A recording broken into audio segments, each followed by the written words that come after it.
కృష్ణా జిల్లా మంటాడ కోదండ రామాలయంలో సీతాదేవి మెడలోని 2 కాసుల బంగారు గొలుసు 2 సూత్రాలను గుర్తు తెలియని వ్యక్తులు దొంగిలించారు.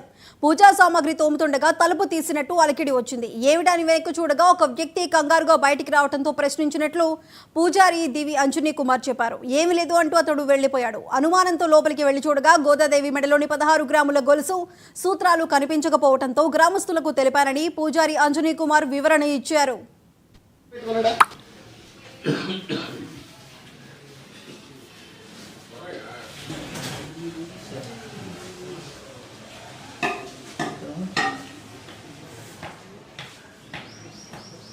ఎక్కడైనా ముట్టుకున్నట్టుందా?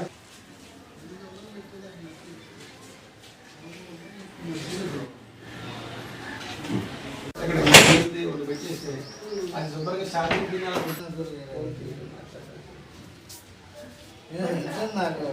నిమిషం కూడా అట్లా పెట్టాడంట. బండి పెట్టింది అసలు శబ్దంగా రాలేదండి. వెళ్ళి తీసేలా అంటాడు.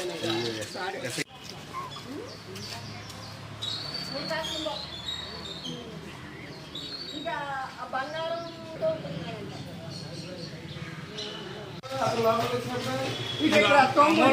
అమ్మవారిని కళ్యాణం కదా గుర్తు పెట్టుకున్నాడా?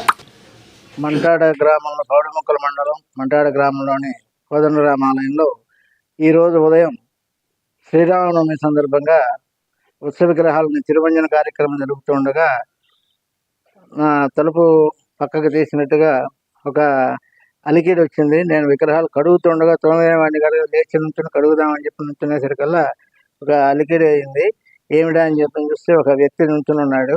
ఏంటి బాబు ఏంటి అంటే ఏం లేదు మళ్ళీ వస్తాను కంగారు పడుతూ అతను కిందకి మెట్లు దిగి ఎడుతున్నాడు.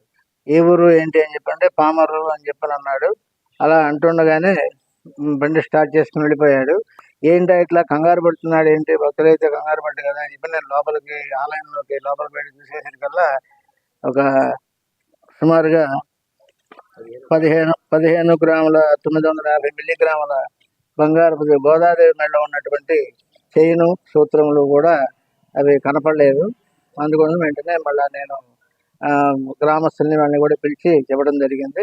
చెప్తే అందరం కూడా సీసీ కెమెరాలో చూడటం, దాని ద్వారా మళ్ళీ సిఐ గారి వాళ్ళకి ఫోన్ చేసి అందరికీ కూడా మంటాడ మేడ్చల్ పోలీస్ స్టేషన్